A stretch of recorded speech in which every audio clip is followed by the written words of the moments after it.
കുമാരൻ ചേട്ടാ, 2-ാം കൊല വെട്ടണ്ട കേട്ടാ. തേങ്ങയൊക്കെ ചുരുങ്ങി ചുരുങ്ങി അടക്കാവൂലേ.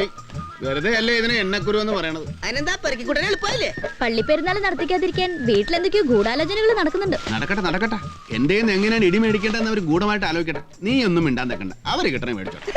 എന്താടാ തേങ്ങ പറക്കണ കിഴങ്ങ്. കാര്യം എന്തൊക്കെ പറഞ്ഞാലും എന്റെ അപ്പനും ആങ്ങളമാരുവാ. അവരെ നോവിച്ചാ എനിക്ക് നോവും കേട്ടോ. എനിക്കങ്ങനെ ആരെയും നോക്കണമെന്നൊന്നുമില്ല. പിന്നെ ഇങ്ങാട് ചോണ്ടാൻ വന്നാൽ അങ്ങാട് ചോണ്ടത് നാട്ടുകണപ്പായതുകൊണ്ട് ചോണ്ടിപ്പോണത്. നിന്റെ അപ്പനാട് പറയും ഇങ്ങാട്ട് ചോണ്ടായിരിക്കും. അപ്പൊ നമ്മ അങ്ങാട്ട് ചോണ്ടായിരിക്കും. നമ്മൾ ഇങ്ങോട്ട് ചോണ്ടാൻ വന്നാൽ നമ്മ അങ്ങാട്ട് ചോണ്ടി. ഞാൻ ഒന്നുമില്ലേ. ഉരുട്ട കാച്ചാട്ടാ. നിന്റെ അപ്പൻ പോളാ പന്നി. ഞങ്ങളുടെ തെക്കേങ്ങരയിലെ കുരിപ്പുകളാണ് നിന്റെ അപ്പൻ പറഞ്ഞിട്ടിരിക്കല്ലേ. സത്യം പറഞ്ഞാൽ നിങ്ങൾ രണ്ടു കൂട്ടരുടെ ഇടയിൽ കിടന്ന് ശ്വാസം മുട്ടുന്നത് ഈ ഞാനാ. നിനക്ക് ശ്വാസം മുട്ടലിന്റെ സൂക്കേടുണ്ടെങ്കിൽ ഹൈദരാബാദിൽ പോയി ഒരു മീമുണും കടി, അല്ലെങ്കിൽ ഇവിടുത്തെ വക്കീൽ പണി നിർത്തി എവിടെയെങ്കിലും പോയി ചൊറി കുത്തി. ഇവിടുത്തെ വക്കീൽ പണി ഉപേക്ഷിക്കാനോ? ഇതുപോലെ നിത്യേന ഒരു തല്ലുകേസ് ഉണ്ടാക്കി തരുന്ന ഒരു ക്ലയന്റിനെ ഭൂലോകത്ത് എവിടെ കിട്ടാനാ? ക്രിമിനൽ കേസുകളുടെ അക്ഷയ പാത്രയിലെ കുരിശ് വീട്ടിൽ വാവാ. ഈ വാവ ഉള്ളതുകൊണ്ട് ഈ വക്കീലും കോടതിയെ കഴിഞ്ഞു കൂടുന്നു. കഴിഞ്ഞ പോലെ നിനക്ക് വീസായിട്ട് തന്ന കാശുണ്ടായിരുന്നെങ്കിലേ ഇതുപോലെ ഒരു പറമ്പ് വേറെ മേടിക്കായിരുന്നു. ഇനിയിപ്പൊ കുരിശുപള്ളി പെരുന്നാൾ വരെയല്ലേ, നിനക്ക് കേസിന്റെ ചാകര ആയിരിക്കുമല്ലോ ചാകര. ഈ കാശൊക്കെ നീ എന്ത് കാണിക്കാണ്? എല്ലാം സ്വരുക്കൂട്ടി വെച്ചിരിക്കാം. കല്യാണം ആലോചിച്ച് ഏതെങ്കിലും ഒരു പോത്തം വരുമ്പോ എണ്ണി കൊടുക്കണ്ടേ? പണി നമ്മക്കിട്ടാണ്. അതിന് വാവ പോത്തനാണോ? നാട്ടുകാരങ്ങനെ ഇരട്ട പേര് വിളിക്കെങ്കിലും ഈ പോത്തം അവ ഒരു പോത്തനാണെന്ന് എനിക്ക് തോന്നിയിട്ടില്ല. കളി വാവേനോട് വേണ്ടട്ടാ. ഒക്കത്തൊരു കുഞ്ഞുവാവ് വരും. വൃത്തിയിട്ട പോത്തൻ. ഒരു ഞോണ്ടി ഞോണ്ടിയാണല്ലോ. എന്താടാ മാറാമ്പല പിള്ളേരെ എനക്ക് പണി തന്ന നല്ല സ്നേഹമുള്ള പിള്ളേരാണ്.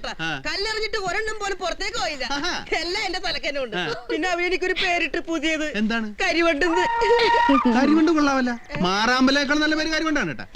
അത് മാത്രമല്ല, ഇക്കണ്ട ആൾക്കാരെ മുമ്പിച്ച് വാവേനെ അമ്മേനെ ആക്ഷേപിച്ച് പറഞ്ഞ അവനോട് ചോദിച്ചില്ല. പിന്നെ വാവ മീശയും വെച്ച് ആണെന്ന് പറഞ്ഞാൽ എന്ത് കാര്യം? എനിക്ക് പെരുന്നാൾ നടത്തണം. ഒന്ന് പറകളാടീസേ.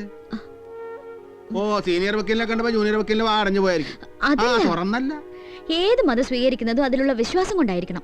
അല്ലാതെ വാശി തീർക്കാൻ വേണ്ടി ആകരുതെന്ന വക്കീലമ്മ പറയുന്നത്. അയ്യേ, വാശി തീർക്കാൻ വേണ്ടിയല്ലമ്മേ. കുറെ നാളായിട്ട് ഞാൻ ക്രിസ്ത്യാനിയാകാൻ വേണ്ടിട്ട് ഇങ്ങനെ ആഞ്ഞു നടക്കല്ലേ. എന്റെ ദൈവമായ കർത്താവേ, ഞാൻ അഭയം കാണുന്നു. എന്നെ വേട്ടയാടുന്നില്ലെന്ന് എന്നെ കാത്തിരക്ഷിക്കണമേ, അല്ലെങ്കിൽ അവരെന്നെ സിംഹത്തെ പോലെ കഴിച്ചു കീറും. സങ്കീർത്തനം 7-ാം അധ്യായം. ദൈവവുമായി രമ്യതയിലായി നീ സമാധാനത്തിൽ കഴിയാപ്പോ നിനക്ക് നന്മ വരും. അവിടുത്തെ അധരങ്ങളിൽ നിന്ന് മാത്രം നീ ഉപദേശം സ്വീകരിക്കുക. ജോബിന്റെ പുസ്തകം 22-ാം അധ്യായം. ഒക്കെ ഞാൻ പഠിച്ചോണ്ടിരിക്കണമേ. എനിക്ക് പെരുന്നാൾ നടത്തണം. ഒന്ന് പറകൾ അടിച്ചപ്പോ.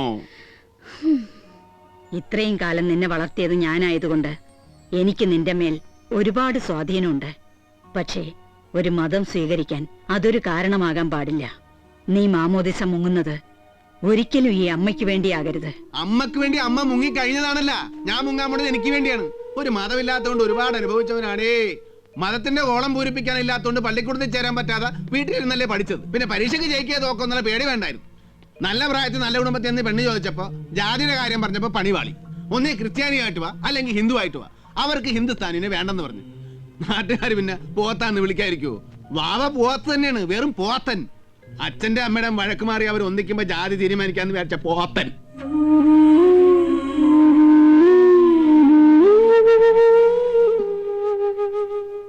അമ്മ നിന്നെ വിഷമിപ്പിക്കാൻ പറഞ്ഞതല്ല.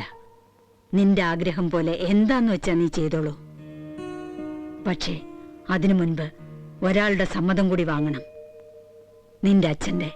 ഓ പിന്നെ, ഭാര്യയും മകനെയും തിരിഞ്ഞു നോക്കാത്ത എന്റെ അച്ഛന്റെ അനുവാദം വാങ്ങിക്കാൻ എനിക്ക് ഭ്രാന്തല്ലേ.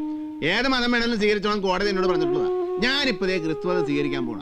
അതിനെ എന്റെ നമ്പൂരി അച്ഛന്റെ അനുവാദം വേണ്ട, പള്ളിയിൽ അച്ഛന്റെ അനുവാദം മതി, എന്റെ അമ്മയുടെ അനുവാദം മതി, കർത്താവിന്റെ അനുവാദം മതി, അമ്മയുടെ ഭർത്താവിന്റെ അനുവാദം വേണ്ട. വേറെ പണി നോക്കമ്മേ. ഡാ, ഏതു കോടതിയെക്കാളും വലുത് ജന്മം നൽകിയ അച്ഛനാ. ഓ, അതായിരിക്കും ഉപേക്ഷിച്ച് കളഞ്ഞത്.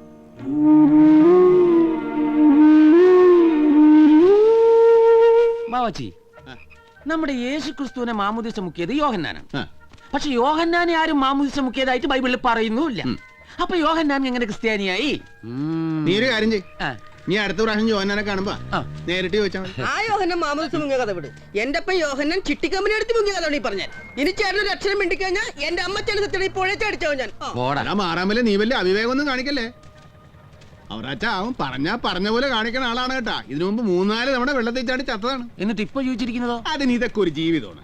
എടാ വാവേ, നീ ഏതാണ്ടൊക്കെ മുങ്ങാൻ പോണെന്ന് പറഞ്ഞ ഇപ്പൊ നാട്ടിന്നേ മുങ്ങയാണ്. ഈ പ്രാവശ്യം പള്ളിപ്പെരുന്നാൾ നടക്കൂ. എടാ വാവേ, മാമോദിസ മുങ്ങിയാലേ ഒരാൾ ക്രിസ്ത്യാനിയാവും. അപ്പൊ ഇപ്പൊ ശരിക്കും നിന്റെ ജാതി ഏതാ? എന്റെ ജാതി ഏതാണെന്ന് അറിയണോ നിനക്ക്? നാ കണ്ടോ, ഇപ്പൊ നിനക്കൊരു ആശ്വാസം കിട്ടിയടാ. എടാ, ഈ ലോകത്താകപ്പാടെ 2 ജാതി ഉള്ളു, ഒന്ന് ആണും ഒന്ന് പെണ്ണും. മൂന്നാമതൊരു ജാതി ഉള്ളത് നീയാണ്, ആണും പെണ്ണും കെട്ടത്. എടാ, നീ ബോട്ടിലായി പോയത് നിന്റെ ഭാഗ്യം. മോനെ വിട്ടോ, വേഗം വിട്ടോ, എന്നെ കൊണ്ട് വെറുതെ നീന്തിക്കല്ലേ. ബാവു വിട്ടോ വിട്ടോ വിട്ടോ.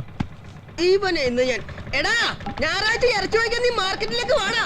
നിന്നെ തുണ്ടം തുണ്ടമായിട്ട് വെട്ടി ചൗരിട്ട് പട്ടിക്കൊടുക്കടാ. എന്റെ സ്വഭാവം എനിക്കേ പിടിക്കാണ്ടിരിക്കടാ. ഇത്രയും വരെ വായിച്ചി അവൻ പോയടാ. അതല്ല ഞാൻ ധൈര്യമായിട്ട് പറഞ്ഞത്. എന്താ എന്താന്ന് ഏയ്, ഒന്ന് തുണി പൊക്കി കാണിച്ചതാണ്. പിന്നെ നിയമസഭയിൽ കാണിക്കാമെങ്കിലാണ് പബ്ലിക് റോട്ടിൽ കാണിക്കാൻ പാടില്ല. അതെ, എനിക്ക് പേഴ്സണൽ ആയിട്ട് ഒരു കാര്യം സംസാരിക്കാനുണ്ട്. പേഴ്സണലാണ് ഞങ്ങൾ നിക്കാം. പള്ളിയിൽ നിന്ന് കമ്പിറ്റിക്കാരൻ വിളിക്കാം. ദേ, രണ്ടുപേരും പോയ എന്റെ വണ്ടി കൊണ്ട് പോ. നല്ല കാര്യം. എല്ലാ ദിവസവും ഇതുപോലെ വരണേ വക്കീലേ. വണ്ടി വിട്ടോ. ഈ വണ്ടി വിറ്റിട്ടെങ്കിൽ ഇന്ന് കുറച്ച് കള്ള് കുടിക്കണം. ഷാപ്പിലേക്ക് വിട്. ഈ പോക്കില് 2 തല ഉറപ്പാണ്. ആ ഇടിക്കട്ടെ, പിച്ചാത്തി എടുത്തോട്ടെ. എന്തിനാണ്? അച്ഛനേടെ ഞാൻ കുത്താല. വേണ്ടെങ്കിൽ വേണ്ട. ദേ, അന്യനാടാ, ചെല്ലുന്നിടത്ത് അടിയും ബഹളൊന്നും ഉണ്ടാക്കരുത്. അത്രയും ദൂരം യാത്ര ചെയ്ത് വന്ന് ജാമ്യത്തിലെടുക്കാൻ എനിക്ക് നേരം ഉണ്ടാവില്ല. അതിന് അവിടെയും വക്കീലന്മാര് കാണുമല്ലോ. ഉവ്വ, ഗ്ലാഡിസ് പറഞ്ഞാലും കാര്യമുണ്ട്. അമ്മ വളർത്തി വഷളാക്കിയതാണെന്ന് അച്ഛനെ കൊണ്ട് പറയിപ്പിക്കരുത്. അയ്യേ, വക്കീലമ്മ പേടിക്കണ്ട. വാവാച്ചി മര്യാദക്കാരനാണെന്ന് ഞാൻ തെറ്റിദ്ധരിപ്പിച്ചോളാം. പിന്നെ എന്നെ കാണുമ്പോ ഒരു നമ്പൂതിരി ലുക്കുള്ള വലിയ യാതൊരു പ്രശ്നം ഉണ്ടാവില്ല. പിന്നെ നമ്പൂരി ടാറും ബീപ്പ വീണ മാതിരിയുണ്ട്. അച്ഛനെ കണ്ട ഓർമ്മ നിനക്കുണ്ടാവില്ലല്ലോ. ദാ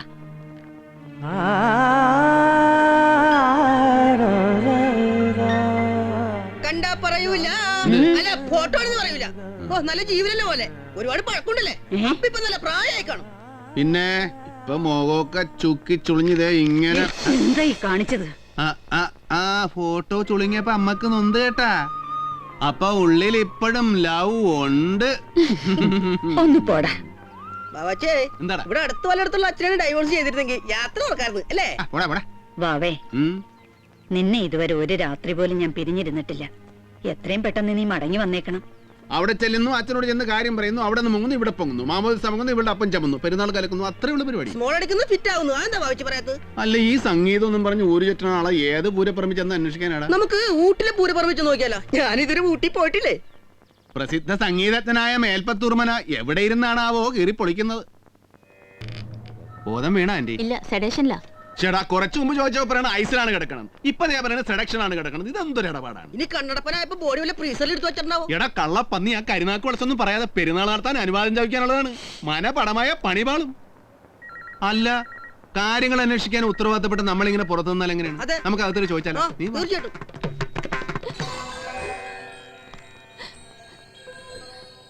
ദേഹമെല്ലാം മിടുക്കനായിട്ട് കിടക്കണടാ. ബോധം വീണാ കൊച്ചേ? ഇല്ല, മയക്കത്തില. ഈ നേരത്തെ അധികം മയക്കം നല്ലതല്ല. മയക്കമെന്ന് ഉറങ്ങിപ്പോ പിന്നെ വേദന അറിയില്ല. അതാണ് പ്രശ്നം. നിങ്ങളോട് ആരാ ഇതിനകത്ത് കയറാൻ പറഞ്ഞേ? ദേ മാടപ്രാവേ, മാടപ്രാവുകൾ ആദ്യം സത്യം പറയാൻ പഠിക്കണം. ഐസിൽ അന്വേഷിച്ച് പറഞ്ഞ് സെഡക്ഷനിലാണ് കിടക്കണം, സെഡക്ഷനിൽ അന്വേഷിച്ച് പറഞ്ഞ് ഐസിലാണ് കിടക്കണം. ഞങ്ങളെന്താ തീരെ വിദ്യാഭ്യാസം ഇല്ലാത്തവരാണോ? ഈ സംഗീത സാഗരൻ റോട്ടി പണികിട്ടി കിടന്നപ്പോ ആശുപത്രിയിലാക്കിയത് ഞങ്ങളാണെങ്കിൽ ഈ ബോധക്കേട് കാണാനുള്ള അവകാശവും ഞങ്ങൾക്കുണ്ട്. മാടപ്രാവ് പോ പോ പോ. ചേർത്തി, ഈ മൂക്കിലും വായിലും ഓരോ കുന്തറാണുകൾ കുത്തിക്കയറ്റി വെച്ചാലേ ബോധമുള്ളവന്റെ പോലും ബോധം പോകൂലേ? ഈ മൂക്കിൽ ഗ്യാസ് മാത്രം അടിച്ചേച്ചാലേ പേഷ്യന്റ് വയറുകൊണ്ട് ചത്തൂലേ? അതുകൊണ്ട് എത്രയും പെട്ടെന്ന് 2 കുപ്പി ഓക്സിജനോ ഹൈഡ്രജനോ എന്തെങ്കിലും ഒന്ന് കുത്തിക്കയറ്റി ബോധം ഉണ്ടാക്കാൻ നോക്ക്. ഞങ്ങൾക്ക് വളരെ അത്യാവശ്യമുള്ള ഒരു കാര്യം പറഞ്ഞിട്ട് പോകാനുള്ളതാ, അല്ലടാ? തീർച്ചയായിട്ടും. കുട്ടി, ഇവരോടൊന്ന് പുറത്തു പോകാൻ പറയുന്നുണ്ടോ? ദയവ് ചെയ്തൊന്ന് പുറത്തു പോണം. ബോധമില്ലാതെ കിടക്കുന്ന ആളിങ്ങനെ ശല്യം ചെയ്യരുത്. ബോധമില്ലാതെ കിടക്കണ ശല്യം. അയ്യോ, ഇംഗ്ലീഷാണല്ലോ. അറിയില്ല, വെറുതെ വന്ന് ശല്യം ചെയ്യാ. കുട്ടി, ഞങ്ങൾ എന്ത് ശല്യം ചെയ്തത്? ബോധമില്ലാതെ കിടക്കുന്ന ഒരാളുടെ മുമ്പിൽ നിന്ന് ബോധക്കേട് വിളിച്ച് പറയരുത്. ബോധമില്ലാതെ കിടക്കുന്ന ഒരാൾക്ക് ബോധം വന്നൊന്ന് ചോദിച്ചാൽ ശല്യമാണെന്ന് ബോധം കേട്ട കുട്ടിയോട് ആരാ പറഞ്ഞത്? ശരി ശരി, നിങ്ങളൊന്ന് പുറത്തു പോകണം. അയ്യോ ഡോക്ടർ, ഈ ബോധമില്ലാതെ കിടക്കണ പാട്ടുകാരന്റെ വേണ്ടപ്പെട്ടവർ തന്നെ ഞങ്ങള്. വേണ്ടപ്പെട്ടവർ തന്നെ പുറത്തു പോകുന്നത്. ഈ പച്ചക്കൊച്ചിനേക്കാൾ എന്തുകൊണ്ടും വേണ്ടപ്പെട്ടവർ തന്നെ ഞങ്ങള്. വേണമെങ്കിൽ ഈ പച്ചപ്പനം തത്തിയോട് വെളി പോകാൻ പറയാം. എങ്കിൽ ദയവ് ചെയ്ത് എല്ലാവരും ഒന്ന് പുറത്തു പോകണം. പേഷ്യന്റ് അടുത്ത് ആരും വേണമെന്നില്ല. ചെല്ലുകുട്ടി പ്ലീസ്. അത് ന്യായം. എന്താ എന്താ മോളെ? ഈ പച്ചക്കൊച്ചകത്തിരുന്ന് ഒച്ചുണ്ടാക്കിനെ ഡോക്ടർ പിടിച്ച് പുറത്താക്കി. അല്ല, ഈ ചേട്ടൻ എവിടെയോ നല്ല കണ്ടുപരിച്ചുണ്ടല്ലോ. നിനക്ക് മനസ്സിലായില്ലേ? ഈ ചേട്ടനാണ് ഗാനമേളക്ക് കുടങ്ക മത്തി വെച്ച് ചെണ്ട കൊട്ടിയത്. ആ പച്ചനെ മനസ്സിലായ? ഈ കൊച്ചാണ് വില്ലുക്കാട്ട കിത്താർ തിരിച്ചു പിടിച്ചു വെച്ച് വായിച്ചത്. എന്തുട്ട്? കിത്താറ്. ഓ, അതാണല്ലേ കിത്താറ്. ഓ, നമ്മളൊക്കെ ഇങ്ങനെയല്ലേ വായിക്കണത്. ഇത് ഇങ്ങനെയാണ് വായിച്ചത്. എന്തൊക്കെയാണെങ്കിലും കേട്ടോ കൊച്ചേ, ഉള്ളത് മൊത്തം നോക്കി പറയാമല്ല. ഗാനമേള അടിപൊളിയായിരുന്നു കേട്ടാ. ഗാനമേള അല്ല, കച്ചേരി. അത് നിങ്ങൾ കർണാട്ടിക്ക് പറയുമ്പോ ഞങ്ങൾ ഈ മലയാളീസ് മലയാളത്തിക്ക് പറയുമ്പോ ഗാനമേള. കച്ചേരിയൊക്കെ കൊള്ളായിരുന്നു, പക്ഷെ രണ്ടുമൂന്ന് ഹിന്ദി പാട്ട് കൂടി പാടിയിരുന്നു. ഇടയ്ക്കൊരു മിമിക്രി കൂടി ഉണ്ടായിരുന്നില്ല, അടിപൊളിയായനെ. പിന്നെ ഈ പക്കാമേളം എന്ന് പറഞ്ഞ മിമിക്രിക്കാരെ വായ കൊണ്ട് കാണിക്കല്ല. അപ്പൊ ഈ മദ്യമത്തി പിടിച്ചിട്ട് കാന്താരിലേക്ക് പോരെടുപ്പിരിക്കും. അപ്പൊ പഞ്ചമി ഒന്ന് നിർത്തലുണ്ടോ? അപകടം ഉണ്ടായപ്പോ സഹായിച്ചതിനൊക്കെ നന്ദിയുണ്ട്. ഈശ്വരനോർത്ത് ഇത്തിരി സമാധാനം തരണം. വെറുതെ ഓരോന്ന് പറഞ്ഞ് സംഗീതത്തെ അവഹേളിക്കരുത്. നമ്മുടെ സംഗീതവാസന ഈ കിത്താറിസ്റ്റിന് പിടിക്കണില്ല കേട്ടാ. എന്നാ പിന്നെ ഈ പച്ചക്കൊച്ചിന് ഇച്ചിരി മനസമാധാനം കൊടുത്തു അല്ലേടാ? പിന്നെ തീർച്ചയായിട്ടും ഞങ്ങൾ നേരെ ആ കാന്റീനിൽ പോയി ഒരു ചായക്ക് പണി കൊടുത്തിട്ട് വരാം. എന്നിട്ട് കുറച്ച് നേരം അവിടെ വെയിറ്റ് ചെയ്യാം. തീർച്ചയായിട്ടും. പിന്നെ ബോധം വരുമ്പോ പറയണം കേട്ടാ. പുള്ളിക്കാരനോട് വളരെ അത്യാവശ്യമുള്ള ഒരു കാര്യം സംസാരിച്ചിട്ട് ഞങ്ങൾക്ക് നേരെ പള്ളിയങ്ങാടിക്ക് പോകാനുള്ളതാണ്. ബോധം വരുമ്പോ അറിയിക്കാം, നിങ്ങൾ ചെല്ല്.